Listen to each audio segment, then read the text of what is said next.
Hi, boys and girls. It's your favorite tranny VTuber. Actually, I think I'm the only one. No, I'm the only one that's me anyway. Hi, I'm Jackie, and today we're going to be talking about, well, various topics. But I wanted to start this video off by saying, look, guys, the greatest thing about being a gamer, about being a nerd, a grognard, or something like that, is the fact that you can share your stuff on the internet. We've been sharing stuff on the internet since before the advent of YouTube. In fact, you can look in TG boards and you will even find posts from yours truly. And some of the greatest stories ever written were written because people wanted to share their gameplay experiences, bugs and all. So when you start feeling like you have creative flow problems, every once in a while it's just great to open up a instance of Dwarf Fortress and watch your dwarves fall down a ravine in stupider and stupider ways. But anyways, I'm Jackie, and today we're going to be talking about various news things going on. I just have to find the correct... Oh. I forgot how I had this one set up.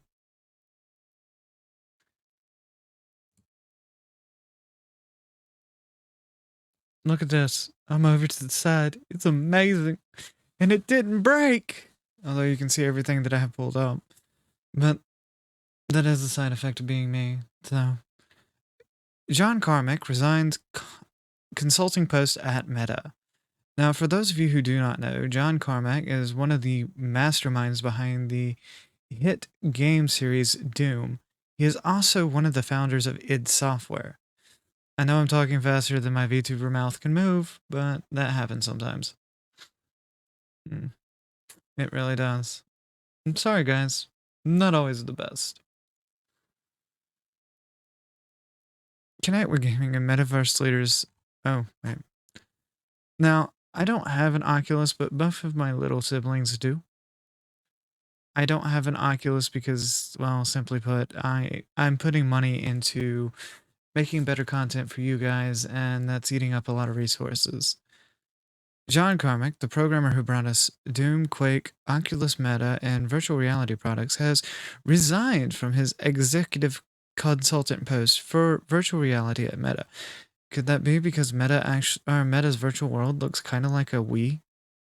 I mean, it looks like worse graphics than a Wii, actually. I'm not even fucking kidding. I wish I was, but I'm not. Oh, damn it. You know what I forgot? I forgot the background tunage. How will you ever accept me into your hearts as your loving Jackie Neko without some background tunage? I knew I would forget to break something. Don't always. In a post to employees... Oh, this is a crunchy groove. In a post to employees, Carmack said, "This is the end of my decade in VR. I have mixed feelings." Carmack joined the VR team at Oculus in 2013, resigning from his job at Bethesda's id Software and shifting from traditional games to VR. He continued on after a then Facebook acquired Oculus for $4 billion in 2014.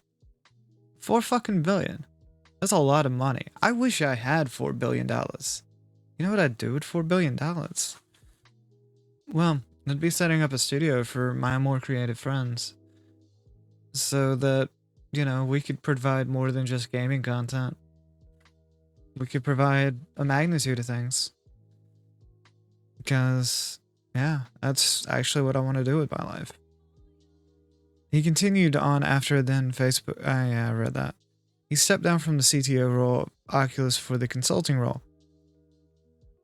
Oh yeah, I mean, that's still some fucking money right there. Quest 2 is almost exactly what I wanted to see from the beginning. Mobile hardware, inside-out tracking, optional PC screen, 4K-ish screen, cost-effective, he wrote. Despite all the complaints I have about our software, millions of people are still getting value out of it. We have a good product. It is successful. And successful products make a world a better place. It all could have happened a bit faster and been going a bit better if different decisions had been made, but we built something pretty close to the right thing. I have one major problem with the Oculus products. They require a Facebook account. They require you to be tethered to Meta. And if you get banned, well, you lose your games. Of course, I can't really say anything because technically, if you get banned from Steam, you also lose your games. And this is a debate that we really need to be having about online distribution, but we're not. So,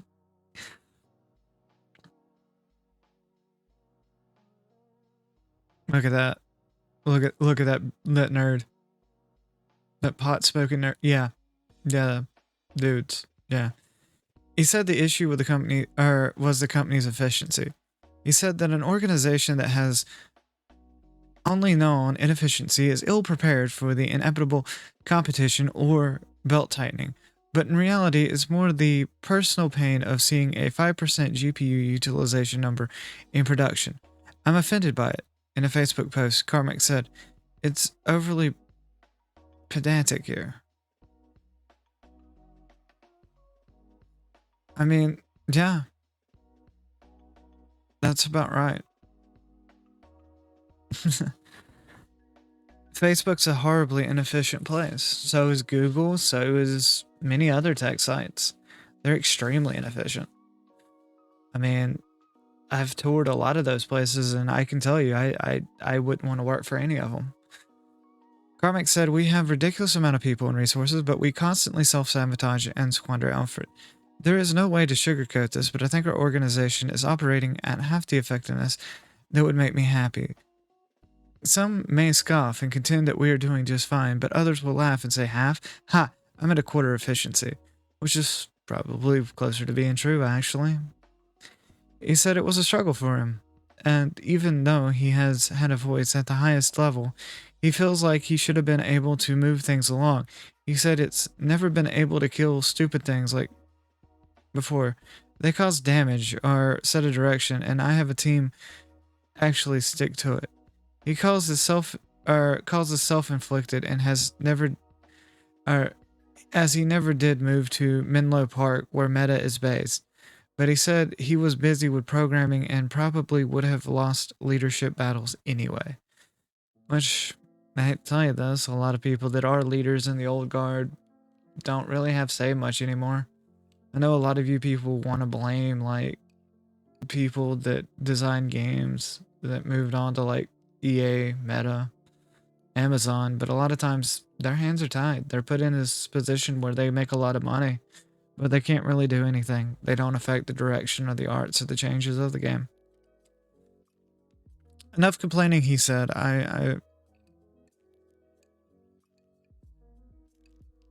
I've worried the fight, and now I have my own startup to run. But the fight is still winnable. VR can bring value to the most people in the world, and no company is better positioned to do it than Meta. I think Valve's in a better position. Their partnership with HTC actually did a lot for VR. Maybe it was actually possible to get there just by plowing ahead with current practices, but there's plenty of room for improvement. And one of the biggest problems with VR is there's not a lot of contenders in that space right now. There's not a huge amount of people fighting for control of the hardware market in VR because it is expensive to get started up.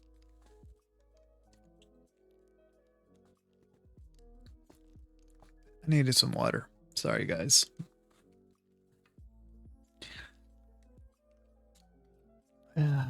Yeah, it is possible. Back in August, Carmack tweeted that his Keen Technologies had raised $20 million. Meta CTO Andrew Bosworth thanked Carmack for his work in a tweet. So basically,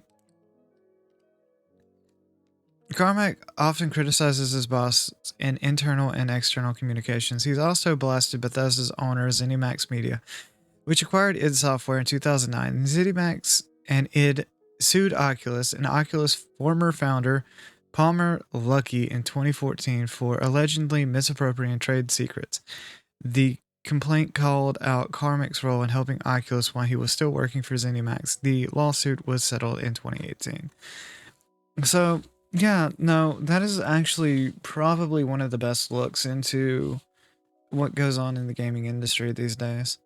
Even if you are the person that actually cares or gives a shit about what you're doing, you're not going to get anywhere. You are so bogged down with companies and red tape. Like, that's why a lot of indie games are really good.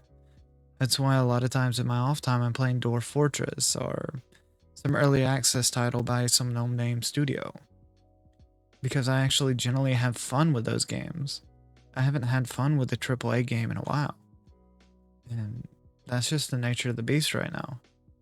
That being said, I have a feeling that change is on their way because, well, a lot of AA studios are starting to take the reins from the bigger studios. And a lot of indie studios are starting to become, well, famous. Tie that with Gundam Evolution actually being better than Overwatch, which almost killed that style of shooter, and you start getting some things. That being said, I still enjoy my Dwarf Fortress and my Tankard of Rum because I'm a pink-haired cat girl that was born a guy. And yeah, I do get a lot of people that complain about my voice, but I can't really help it. Avatar 2 took forever because James Cameron had to make sure Avatar 4 was ready to shoot. I'm not even fucking kidding about this shit. We're gonna talk about Avatar 2. Plus, the broad plan for the next 3 Avatar movies and how Jack Scully's kids will take over the story. I really don't care about this. I just saw this news article and I was like, dudes, that's why it's taking so long. James Cameron has to be fucking 2 movies ahead on what's getting. God. I don't even want to read this story. I just wanted to point out that, yeah, that's very much a thing in Hollywood, actually. A lot of times when you see a movie, as soon as the first movie is successful, before they release the second movie, they're already working on the 4th movie. And I'm not a huge fan of this, because this means that you get a lot of mediocre crap that bogs down the creative cycles. And people see it and they think, well, that's what people want to see. That isn't what people want to see. People want to see good written stories with dynamic characters and stuff like that. If a movie does good enough to do sequels, good, but seriously, I'm not even really going to care about this much anymore. I haven't watched a movie in a long time. So we're just not even going to actually talk much about the James Cameron thing. I just wanted to mention that it was kind of funny. Riot Games trying to get out of the terrible crypto sponsorship deal. It's hard for FTX to compete with the 7-year-old sponsorship when it's bankrupt. Hard to complete. Which is true. But I find this funny because Riot Games is kind of cancer. Their fan base is cancer. Everything about them is cancer. And this is coming from somebody that used to play a lot of League. A lot of League. Back in August, Riot Games, the developer of League of Legends, signed a flagship deal worth tens of millions of dollars. That's a lot of dosh. With cryptocurrency exchange FTX. You know, the exchange that is now bankrupt with its founder arrested and facing serious fraud and money laundering charges, and was in the Bahamas while he was saying that he had liquid assets to cover the problems. As Web3 is just going just great, Molly White reports, the deal was supposed to run for 7 years and involve STX making substantial payments to Riot, starting with $12.5 million for the 2022 calendar year, which escalated to $12.875 for 2003, and so on. So far, only $6.25 million of has been paid. There is almost zero chance Riot will ever see another cent, so the company has filed a cease with a bankruptcy court in Delaware seeking to have the rest of the sponsorship deal nullified. Which is absolutely fucking amazing to me. Like, very much amazing.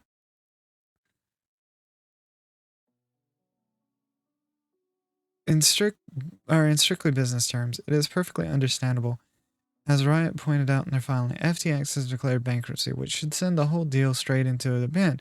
No question to ask. But just in case anyone does ask questions, though, Riot have added there is simply no way for FTX to cure the reputational harm already caused to Riot as a result of highly public dispute wrought by the debacle preceding FTX's bankruptcy filing. FTX cannot turn back the clock and undo the damage that inflicted Riot into the wake of its collapse. Basically, Riot argues that FTX's reputation has been so thoroughly trashed in the past few weeks that even being remotely associated with the failed exchange is causing Riot harm. To bail out on the whole thing, Riot will throw in the fact that FTX's disgraced former boss, Sam Bankman-Fried, has become notorious for playing Riot's League of Legends during her business meetings, which I just find funny because that guy is absolutely something that I had been warning about in the crypto scene, like absolutely just warning about, and it's sad, but that's just the way it is. No, I don't see anything like that can fix it either. And I'm not going to read this, but it's funny. Even back when the deal was first signed in August 2021, it was astonishing clear that the end game for this whole scam was going to be whether it was going to be the video game developers or the NBA teams or the over-eager celebrities. You would think that Ryan would know all this, or would know this, especially now in the middle of all this. But another part of the filing argues that FTX's deal needs to be terminated because it is preventing them from further commercialization of the crypto exchange sponsorship category currently owned by FTX. Fool me once, shame on you, etc., etc. The problem is I have a feeling that Riot's going to end up picking up some exchange that does exactly the same thing to them. Because, well, that's what happens. That's what keeps happening in this industry. And people don't understand that life is a bit harder than you would think. I mean, hell, it's just how it goes. That's how everything seems to go these days. Like, yeah. But I wanted to end this on what I started off with, and that's communities that, help out. When you're playing a game with your buds, that's your community, that's your group, that's who you are. It ain't about having fun, well, it's about having fun. It's not about the grind. A real community is supportive no matter who you are. And I have a lot of communities behind me that help me out daily.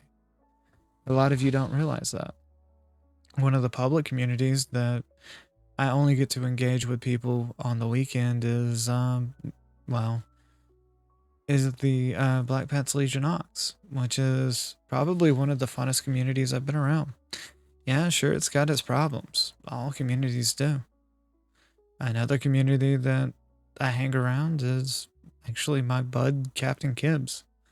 I don't get to talk there as much as I used to, but I still like the people there, and I pop in the voice chat every once in a while. It's really hard for somebody that works all the time to have time to talk to people constantly, but that is what we face when you become me, I suppose. I want to make more content for you guys, but a lot of the back end is a bit grinding right now. I know a lot of you want updates on stuff, and I really don't like whining about things in my personal life. But that being said, things aren't real good in my personal life right now. And I don't really want to go massively into it. Just know that my promise to make content that I want to make, content with my community, will always stand. And unlike other VTubers, I 100% own everything that I do. Everything, including the VTuber assets I use. Whether I had to buy them or I had to painstakingly recreate. But that being said, I love you all. I hope you all have a good day. Please like, subscribe, and comment. Oh, and by the way, you're all lovely people. Bye.